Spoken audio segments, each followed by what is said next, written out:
Kung titignan mo yung pupuntahan, di ba parang malayo? Pero pag lilingunin mo yung pinanggagalingan, malayo ka na.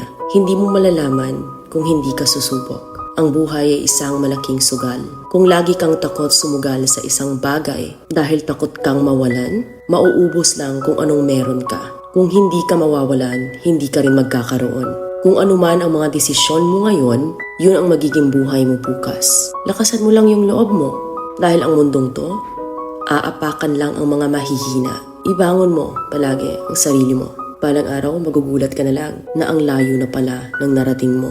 Kahit mabagal ang progress, basta may usad at kumikilos ka, okay na yan. Wala tayong magagawa. Ganyan talaga ang proseso ng buhay. Lahat tayo nakakaranas ng hirap. Hindi natin alam kung hanggang kailan tayo dito sa mundo. Kaya mas piliin mo maging mabuting tao. Ang pinakayaman na maituturing natin sa sarili ay ang ating mga pangarap. Kapag handa kang abutin yung mga pangarap mo, hinding-hindi ka maghihirap.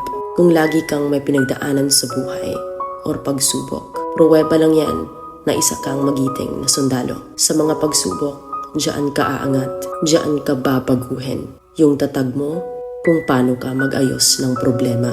Hindi ka magtatagal sa mundo.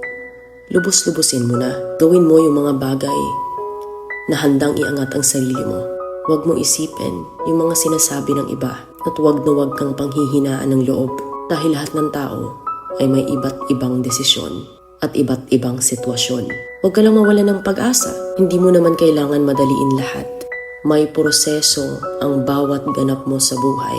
Alam mo kung ano yung nakakapagod? Ang palaging patunayan ang sarili mo sa ibang tao. Sa mundong to, piliin mo